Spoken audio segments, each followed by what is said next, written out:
Good day to you peeps and welcome back to Kentucky Route Zero. It's another day, another good recording day. I'm sitting here in my blanket with some breakfast, ready to go once again, and we're back in the zero. And I forgot I did not remember that I went this direction. Didn't I go this way? Oh wait, okay, we're just swerving a bit for some reason. I completely forgot about that part. So yeah, this is the monument. But yet it's nice and cozy today. Just the day to record this game. Reclaim these helmets in the name blah blah blah. I think we read this. This was like an angry monument, wasn't it?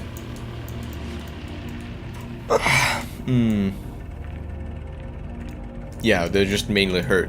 Because when people get angry about someone, or about someone getting hurt, then it's mostly because they're hurt themselves. People should remember that it happened. Yeah. Well, we already got through that part, so I'm a bit burpy. Still eating breakfast. We don't all have time to just eat breakfast before recording. I'm sitting here eating my tomato soup, apparently. Oh, I can turn this off? Oh, I do not want that off. Oh, yeah, right, these guys. Also, a thing I want to mention about this game. This is the, last chapter that's out. There's gonna be a 5th chapter. You're not even looking at them. What? You're looking at me like crazy. Oh yeah. Are you feeling okay? Yeah, maybe I should have gone through this before I started recording, but it's too late now.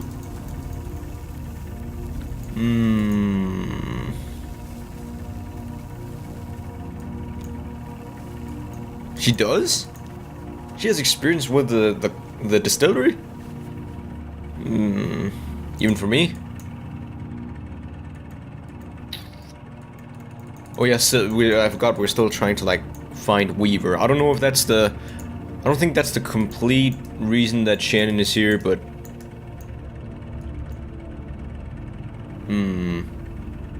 sure, I'll keep an eye on it. Okay, so this is where I believe I left off the video, but we're going in by ourselves. But what I want to say is this is the last chapter that we've seen yet.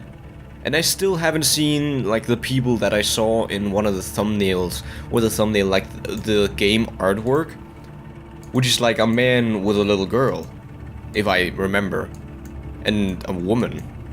It's not Conway and Shannon, and I know that, or at least it doesn't look like it at all.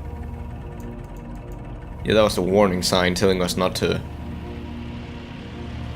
we're going into the Batcave. I'm not gonna make a Batman joke. Don't worry about it. I'm not that punny. Why do we need to swerve around in our dinghy? I also love how they just decided that our dog should have a hat for no reason. But yeah.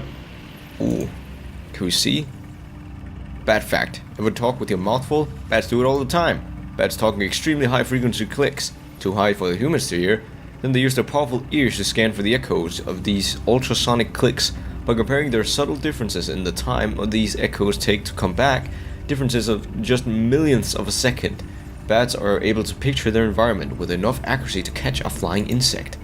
Once a bat has caught an insect in its mouth, it's still flying, and so it still needs to avoid running into anything, so the bats keep clicking, even while they're munching on a tasty bug snack.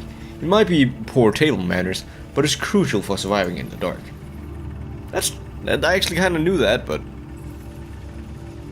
I wonder how the other bats know whether one of them is really talking or just chasing a bug. Sounds more like singing.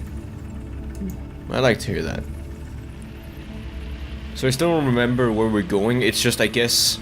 Oh yeah, I guess because the boat, the big towing boat, couldn't go in here.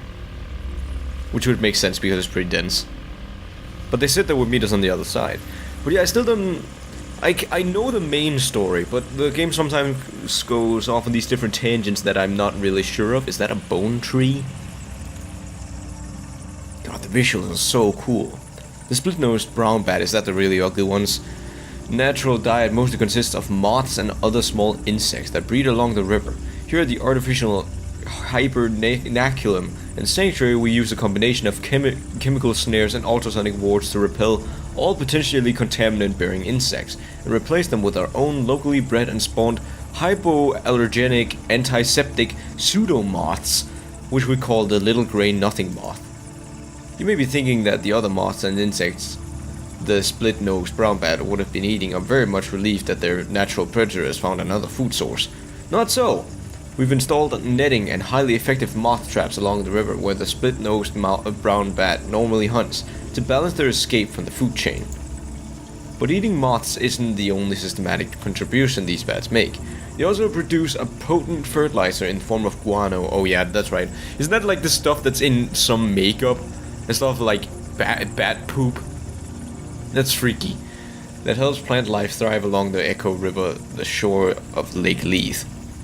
In order to minimize the sanctuary's impact on the subterranean agriculture, we collect the precious guano here at the Hibernalicum and manually distribute it throughout the caves. It's a full-time job. Handling bat poop. I wonder how all the bats would feel about their guano being taken like that. Maybe it's better that they don't know. Like bat plumbing. I mean, I never really think about where it goes, do you? Right, it's reassuring someone taking care of everything for these bats. Who's like tricking the bats while they're helping them in a way? Who's gonna build the people Hibernalicum? Maybe we could build it ourselves. Maybe we already did. Well, yeah, we do plumbing. Like, we make our life better. Like, that's what we do as humans. Like the folks in the mine, you said they used to buy stuff. Fans, canaries, all these little trinkets to make it bearable. There's still a lot of stuff down here. It feels cluttered, but human. I just mean, all people need is just enough to pretend we're home, and we can make it anywhere. You get kind of... That's fine. Sure, people can. But what about bats? Maybe we'll have to teach them. Hell, what am I saying? I know 100% more of the subject of bats now than I did when I came down here. I should get back into the voices so I don't merge Shannon and Conway. I don't quite know how they made this game, because it's like, it looks 3D, but it also has some very cool 2D spritey aspects to it. And it's also very, very sharply pixelated. It's weird. And it also comes up weird in the recording, that's why the text looks weird. I don't know if it still does that actually, but... like, the graphics in this are just unusual. And I can't really do anything about that if you can't read the text that well, sorry. I'm trying my best to read them up for you.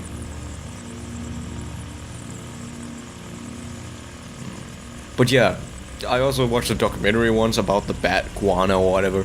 How they're like literally mountains of bat poop.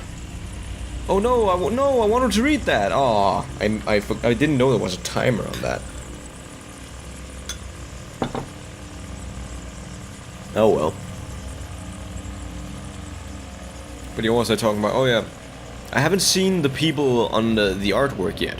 I don't know if they just removed that or if there's gonna... because we've already seen like different perspectives of people so far, so maybe we might play as them pretty soon. Ooh, now we're like on a highway. Or like those are like electrical poles. I don't know if you can see that on the video. No, you should be able to see that. Or a sewer system, I'm guessing. Yeah, this is like a Los Angeles sewage system right here.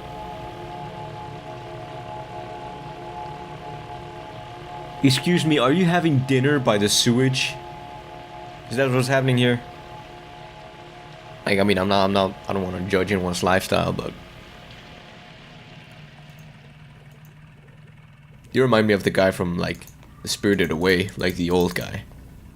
I don't know why. Dashiell. What's up, Dashiell? Oh, you're just going away?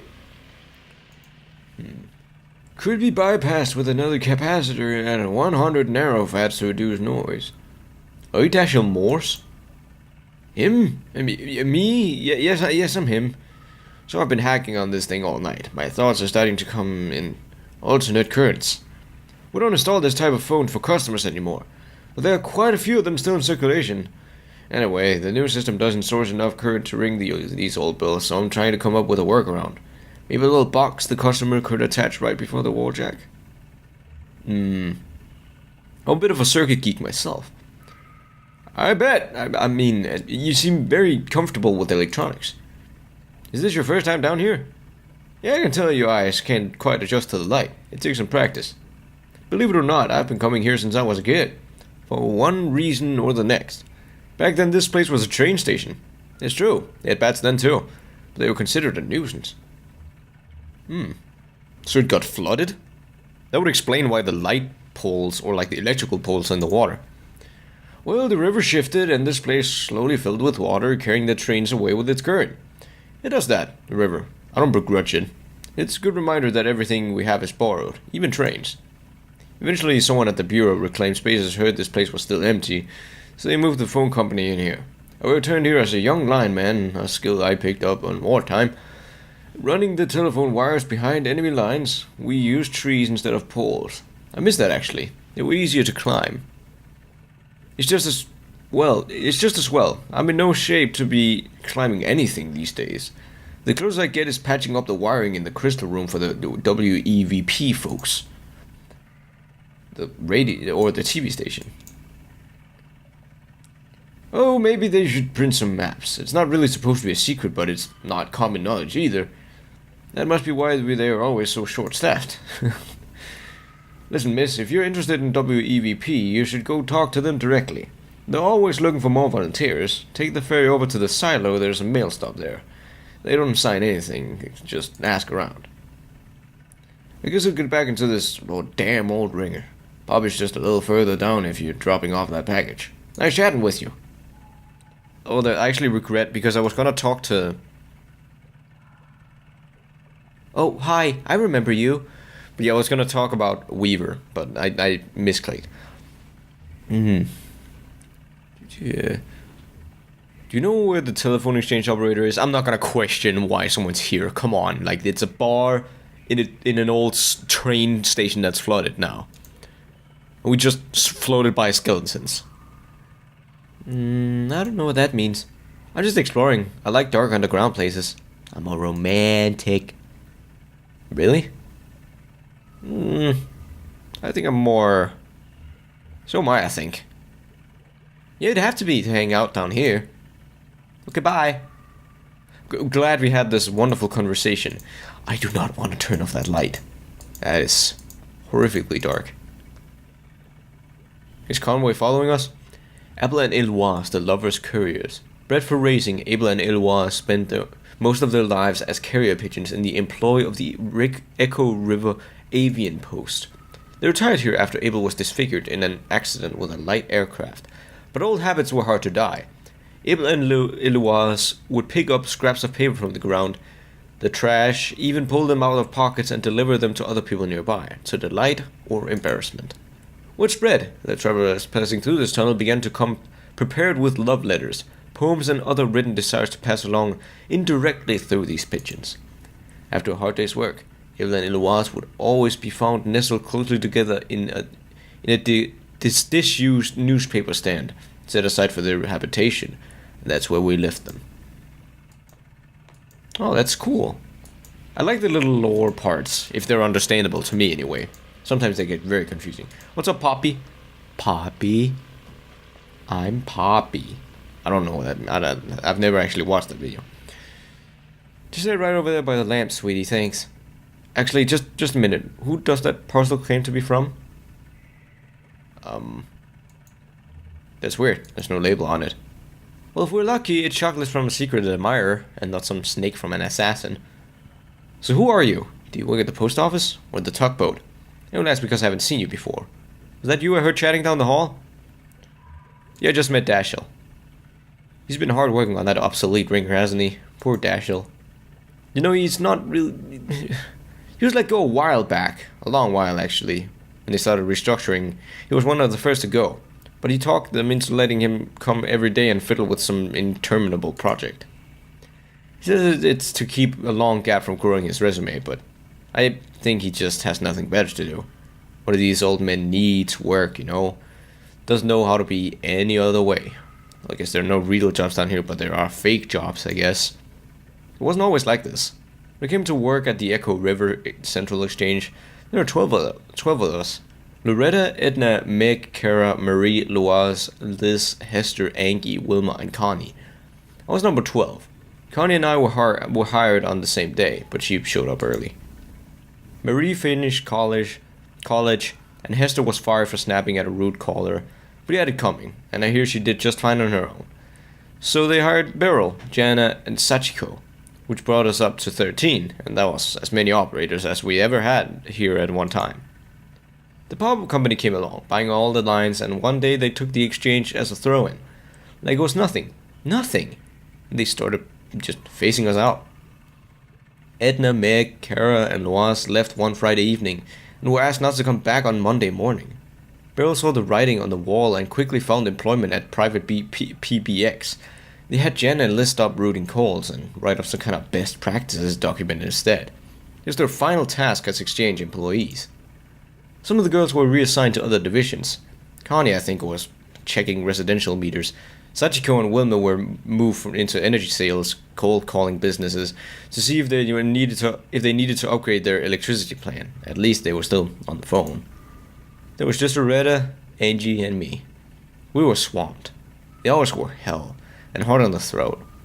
The voice with a smile became a croak. I was gargling warm salt water in the break room, sipping from a thermos full of hot honey broth stashed under my chair, when I brought a lot of extended technique to the switchboard in those days. Oh yes, so you work at like an old, like back in the old day when you kind of had to switch caller, I guess. Sounded good to me.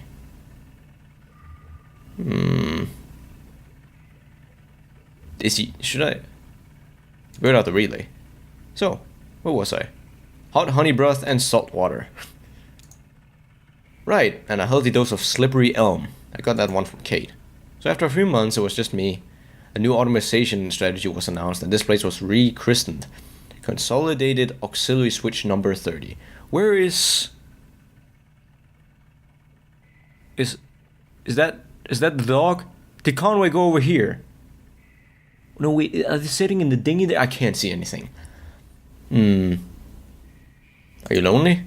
Sure. This place feels different when it's empty. Cold to the touch. And it really is all about the touch here. Sound is a vibration, a touch you feel in your ear, so my voice is a touch. When we're talking, we're touching. Even on the phone, that's an electric touch. An intimate little shock that makes your tiny hairs tremble. But that's not even what I mean. That's not even what I mean when I say it's all about touch here. When the power company first tried automating this old exchange with fancy new transistor arrays, the switchboard caught fire. It was just too much, too fast. So they tried using some clunky old mechanical relays, but then the calls were getting mismatched and out of sync. It was a nightmare. The technicians determined that the phone system down here had been designated ad hoc over decades around the specific tempo of its human operators. So short of replacing the whole thing, not to mention all the wiring, they'd have to do to work out exact timing of every little human gesture that goes into routing a phone call. After that officially is my role here. I run the switchboard for the whole exchange. Once the work of 12, I'd like to remind you, they have some kind of machine somewhere that tracks how long it takes me to do each little thing. The caller never hears my voice now. They dial, my little indicator lights switch on, I make the connection. Do you miss talking? Something that bothers me about the process, besides the fact that I'm training my replacement who isn't even human. Here's what I mean. How long do you think it would take to time my every move and recreate that timing in an automated switchboard? Rough estimate. At least a month? That's what I said, but it's been going on for over a year, and that very dark thought has started to nag at me. What if there is no cheap machine that's going to replace me? What if it's cheaper just to keep me here, filling me in for the rhythm of the operators? What if I'm the cheap machine? You're not a machine. Nice for you to notice. I'm more in the Echo River Central Exchange, and I'll carry a torch for the voice with a smile. But at least I'm keeping some part of it human, right? Even if it's not the best part. Oh, the parcel right over there by the lamp is fine. Thanks for dropping that off. Take care. Think of me when you dial 0. Ooh. Hi. Conway! Oh, Conway, you did go over there. Hello? Am I playing the dog? Yeah, I'm sorry, I'm not gonna click the skull because I'm worried about the skull. I have no idea who you are. Are they like supposed to resemble a faceless, cold, inhuman corporation? Is that what like they're supposed to be? Just they don't even have faces because they're just workers.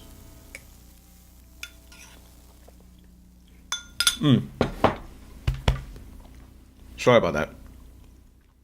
But yeah, I was just like, lady, it's not that I don't want to listen to your thing. But that was like at least 7 minutes of my time that you took explaining your whole life story just because I was delivering a parcel. She returned to the dinghy alone. She had a strong and sudden urge to shut the motor off and let the current take her. But she couldn't work out where that impulse came from, so she did her best to resist it. She met a guitar player with his dog in tow. Said they took turns, the water was cold, and the floating bicycle was technically marvelous. It wasn't quite buoyant enough for the both of them. Swimming is hard work, the hardest work that dog had ever done, he expected. Wait, is Shannon alone? Did Conway... Because I don't think Conway's arm was ever like a skeleton arm. Did you just turn into a skeleton? Is that what happened? Like, did he just transform into like this faceless worker of a cooperation? They'd been traveling this way for most of the night, struggling through icy water, stopping to recover when they could find a rock large enough to start a small campfire. He had his belongings stuffed into a weathered guitar case at the end of a thin rope. It floated pretty well, so we only had to keep an eye on it and occasionally free it from a rock or some driftwood it was caught on. But that would explain why, because the motor was still on in the dinghy. Was he just like taken by them? Well, that's weird. She asked if he had a guitar in his case or just clothes. He would have played or something, but the case leaked a bit, and he didn't think it would sound right until it was time to dry out. She met a painter of shipwrecks. He never worked for photographs, so his paintings could be divided into two categories. There were the ones he painted from life, and the Echo River was a very good source for those because its currents were so unpredictable and the tunnels so dark. He rendered these in oil paint, by lamplight, working for hours cross-legged, on the porch of his houseboat/studio. Sorry.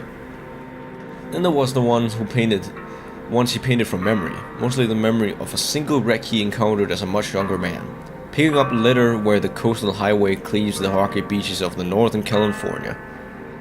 These were done in watercolor. He preferred to work on them in the morning, in a room he rented near the airport in Louisville. He had some postcard-sized sketches in charcoal too, of the Iron Pariah. It wasn't a wreck exactly, but it felt right. He tried to scribble one down every time he encountered it. Though it was unpredictable and he was so focused on the details, he usually just ended up with a handful of inscrutable marks. She met a flower salesman on a raft. They floated alongside in buoyant pots, bobbing untethered. He coiled them with a long pole in a stream of small adjustments. She made small talk. She leaned out of the water to get a closer look. He just started work for a day, so his stock was full.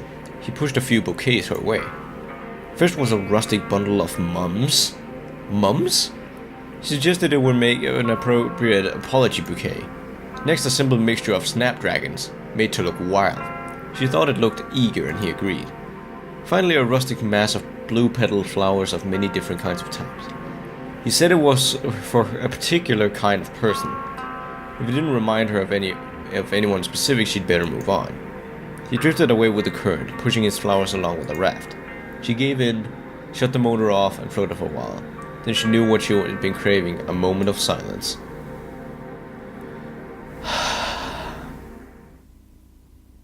Where did Conway go? And is it still Shannon we're talking about here? Sam and Idas. Well, if Shannon's alone now, then we'll know. Yeah, it was. Did Conway just go off with the distillery? Because he like turned entirely into a skeleton? Oh no, Homer! Shannon scratches Homer behind his ear. Okay. His left eye is clouded by a dense cataract.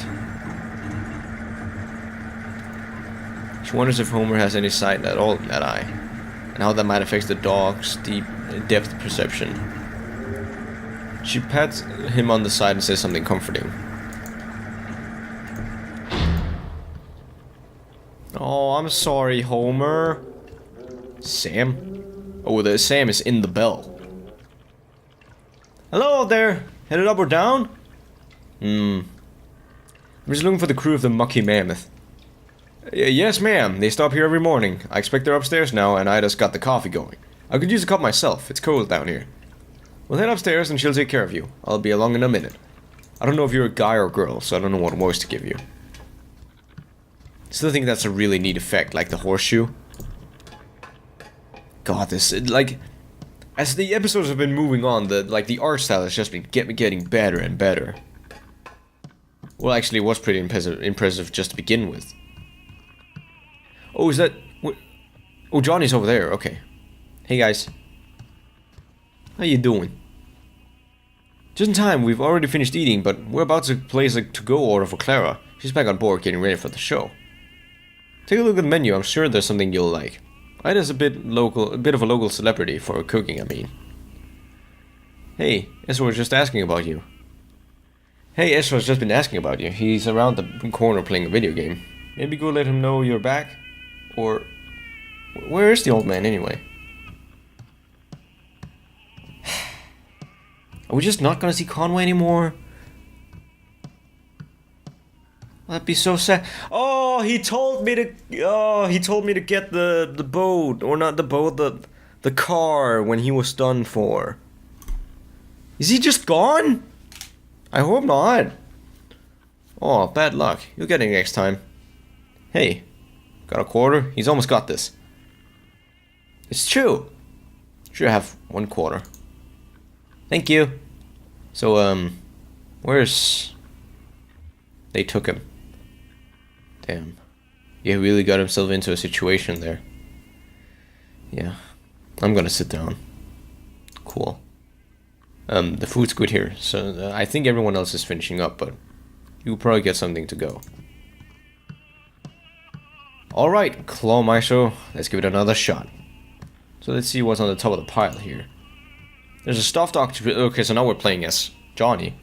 A plastic bag full of clamshells, a cowboy hat, and some big headphones.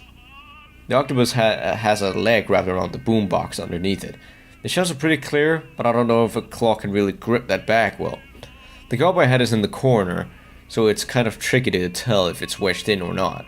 Those headphones might be a good bet, but I can't see the cord. It could be wrapped around something. What are you gonna try for?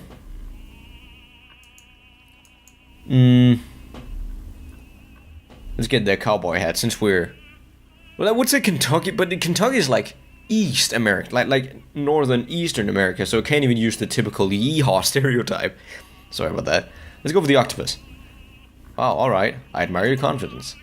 Okay, when you put this quarter in, you'll have about 8 seconds to grab your prize.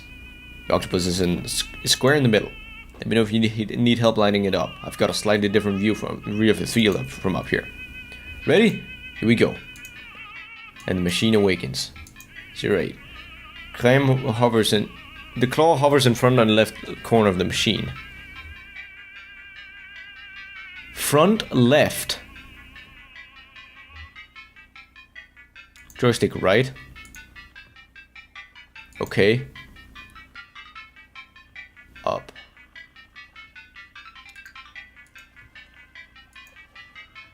Okay, I actually wanna beat this. Yeah, looks good to me. Go for it. Come on. Push the button to drop the claw. The claw drops, it grabs the octopus. The octopus is attached too securely to the plastic boombox beneath it. It slips from the claw's grasp. Aww. Oh, no good. I had a feeling that octopus was a little too comfortable in there. Hey, listen. It sounds like that old man you were following around, I guess he had to leave. Is he okay? Yeah, he's okay. I mean, sure, he could be better, but I don't think we need to worry about him. Anyway, I don't know what kind of plans you have now, but I need your help configuring out your next move. You can always talk to me and Miss Junebug. Junebug. I just wanted to make sure you know that. Julian. Oh. Could I keep going with you? Hey, I've got no objection. We have a pretty ad hoc thing going on here, me and Junebug. I'd have to talk to her, but I bet you're welcome to tag along for a while if you're into it. Ad hoc. I don't quite know what that word means. Maybe we still have time to poke around this place a little. There's still plenty of wild stuff in here. Oh yeah, you're definitely also a robot. Hello, June. How you doing, Junie? Hey, do you see this? They keep a table full of fake food over there. I've never known why. Actually, I think it might be real food coated with shellac or something, preserved. Oh look, this tentacle-looking thing is half-eaten. Is someone's meal they didn't finish? Dare you to take a bite? You first. No. Yeah, I don't blame you. If Sam and Ida preserved this half-eaten meal, it must be pretty important to them, right? Maybe it belongs to someone they cared about. Like a beloved uncle. Uncle had a mid-meal stroke, so they kept it in his memory. Yeah, like those sunflower seeds my folks left behind. My folks left behind a bag of sunflower seeds, but I threw it away. I should have kept it, right? Oh, no, I didn't mean that, kid. You don't need to hang on to every little memento. I'm sure you still remember them just fine. Are you worried about them? Yes, it's weird they disappeared. Yeah, listen, that's okay to be worried. You're doing fine. Nice little opera tune in the background. I'm gonna miss Conway, though. Conway was my main dude. He's been there from the very beginning. That's how many hours now? That's like 8 hours or something of gameplay. Which somehow I thought it was his truck and delivery and all. It was. That's what what she's saying. But he gave it to her before they took him away. But you're going to deliver it anyway? Why? He's my friend. He needs my help to finish his job. That's right. He's our friend too, Johnny. That is our friend too. Johnny and I will help you unload when we get there. Live with your legs, Cricket. Yes, ma'am. Oh, is that you? Like the cook? So how was everything? How was the sweet cave snail? Excuse me, sweet cave snail? Not that good. Devastating. You're a killer, Ida. Well, I can't take all the credit. Sam came across a whole cave snail colony down there about a year back. We've been leaving rock candy for them to gorge on since. We just started harvesting a little earlier this month. It's all about patience down here. Everything grows more slowly in the dark. There's a fish in Lake Leith that lives 200 years. And its flavor profile only develops at about 75. That is... Jeez. I've got a pot of bones in there that's been stewing for at least a week. I don't even remember why I put them on. Come to think of it, I don't even remember what kind of bones they are. Oh, we need one for the road. Clara said she wanted something primordial, she said. What does that mean? Cat reviews the menu. Primordial. Maybe she meant something old-fashioned? Could be. Headshot in the menu. Here, you pick. I'm no good at this. Well, I'm like a TV repair woman. Like, what do you want from me?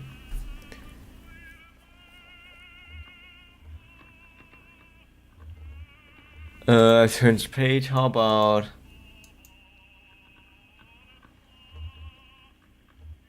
Smoked mollusk.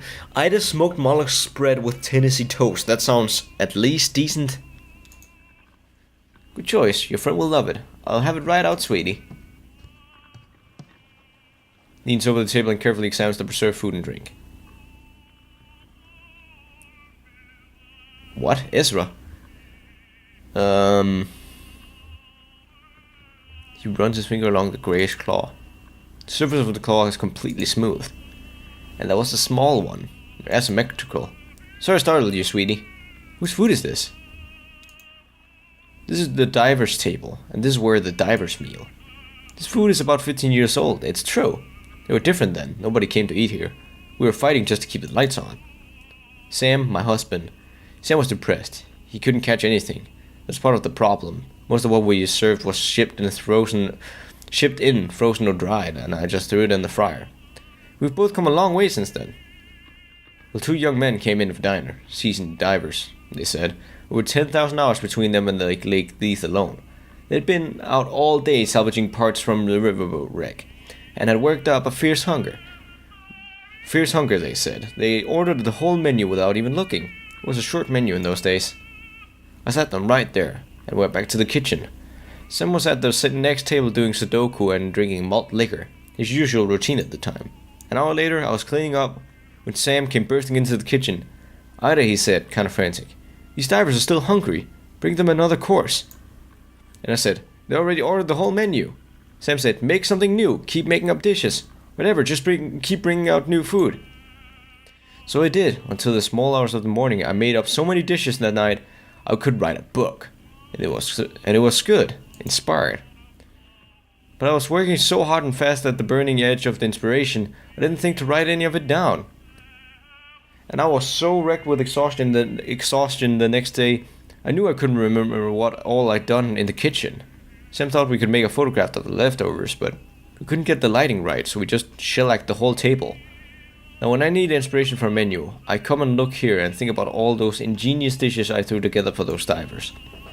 Of course they didn't pay their full bill. I heard one of them complaining to the order, "Let's just pay half and let them charge the other half to whatever demon in the kitchen kept making food faster than we could ask for it." But it all worked out. Things have really turned around since then. This place is actually pretty popular now. The success and our expanded menu inspired Sam too. He started bringing back the most magnificent ingredients from his nightly dives. Well, I better get to work. Stay right here, sweetie, and I'll bring you a treat on my way back out. Oh, that's actually a cool tale. I thought it was gonna be sad. Well, that's what I was fearing anyway. Where are we going? Was this Sam? Well, that's Sam, I'm guessing. Well, buddy, I guess you're the catch of the day. The one and only. So what are you? You look like some kind of eel, I guess. Kind of mopey little guy, huh? You can see it in your eyes. You smell like kind of dusty, dry. Where the hell have you been swimming? Skin feels like sandpaper. But you'll figure something out. I think I'll call you Grit Eel. Welcome to Salmonitis, the only one Grit Eel. Grit Eel, I hope you enjoy your stay. I mean, not too much. Have you ever seen a creature like me before? You're pretty far down there. I wouldn't be surprised if I'm the first to accept that there were 2 divers who went before me, long ago. Maybe that was before your time. How old are you anyway, I wonder? They ate here once, back in the bad old days. 2 young guys, could have been brothers, maybe. I was over in the corner with my coffee and crossword. I hadn't been able to catch a thing, so I had to just fried up something from frozen. Well, these guys were hungry enough to eat it, and asked for more. And they did at least as much talking as eating. See, like I said, they were divers. And like I said, they might have been brothers. They had kind of a rivalry going between them or something. I was about to write up their check, but I slipped calmly and quietly into the kitchen for a minute and told her just to keep bringing out food. I figured they wouldn't notice, caught up in their boasting as they were. And I wanted to listen. We went back and forth for hours about all the deep and dangerous dives they'd been on, new tunnels they'd discovered, and all the weird creatures they'd encountered at the weirdest depths of Lake Leith. It was like a dance, not like a boxing match. Each story went deeper than the last. And I listened to every word of it, memorized every description of every tunnel and diving route they'd discovered. That's my map now, you see? For 15 years I've been using routes those young divers discussed right there at that table. Oh, that's cool. So he actually tricked his wife because he was writing down information so he could keep bringing new food. But in the end it worked out because she also benefited from those from being forced to make that much food, because that means they had even more. Well, now they could get more ingredients, but they could also make more food because she had to make up the dishes. That's cool. That's a cool little coincidence. I could write a guidebook to the depths of this lake, but I don't care. Someone would steal my good diving spots, and then where would we be? So people come here from all over just to try out our daily catch because they know it's unique. Ain't you proud? Since I can't write any of it down, I just preserved that table where they had their meal, so So I can look at it to jog my memory. Like they were eating pickled crab when they talked about that shipwreck full of salamanders. Pretty clever, huh? It's my own secret code. Well, I'll be straight with you, Great Eel. There's one feature of this arrangement that I find unsettling. In fact, I lose a decent amount of sleep over it. I told you those boys were competing, right? One-upping each other, I mean. Each getting wilder and more adventurous as they traded tales. Well, I navigate mostly in the dark down there, just going by touch and kind of mental picture I can construct from their detailed boasts. And every time I explore a new diving spot from those recollections, I have to weigh it all against the risk that I'm headed right into a dangerous falsehood. One of those men could have felt for a moment like he was losing some ground in their little duel, so he could have slipped a fake one in there. Maybe told a fib about some dive he went on and found a colony of blind shrimp living in a discarded refrigerator. And when I get down there, my diving bell cracks open on a sharp rock where he said that fridge would be. And that's the end of Sam and Samitis. Ooh. Yeah, that is actually... If they made up stories, like if they kept going till they just made up stories, then he could get hurt. He could go somewhere where, like, you're not meant to go. To be honest, the possibility puts the fear of death in me every time I touch the water. Well, it's good to be scared of your profession. Every time... If you're never scared of your profession and you just get very confident, that's when you make the most mistakes. Hey Sam, good haul tonight. Let's see what you can make of it. Yeah, pretty good I think. I had some trouble by the narrow tunnel. Some kind of fast-growing freshwater barnacles just about sealed it up. I picked away for half an hour before I gave up and went around the other way. But I got the catch of the day. That's the important part. That's what people travel for. What's the catch today? This here's a grit eel. Mopey, sandpapery old eel. I don't know how she'll fix him, but that sandpapery quality ought to do something for, what do they call that, mouthfeel? We stay for a drink. I've got dark rum that goes well with coffee. Yes, we're about to leave, but thanks. Just passing through. Hey, aren't we all? Well, she's got your food ready. You all enjoy your meal, alright? Oh, that's cool.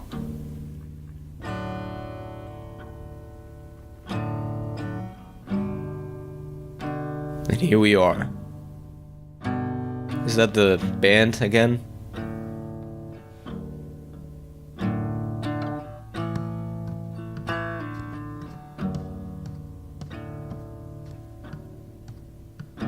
This world is not my home. I'm just passing through. My treasures and my hopes are placed beyond the blue. Many friends and kin have gone on before, and I can't feel at home in this world anymore.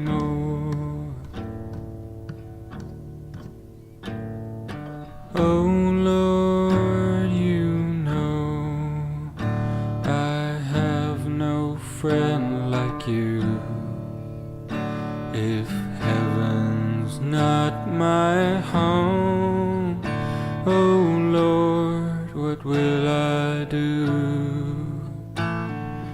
Angels beckon me to heaven's open door, and I can't feel at home in this world anymore. I have a loving mother up in glory land, and I don't expect to stop until I shake her hand. She's waiting there for me in heaven's open door, and I can't feel at home in this world anymore.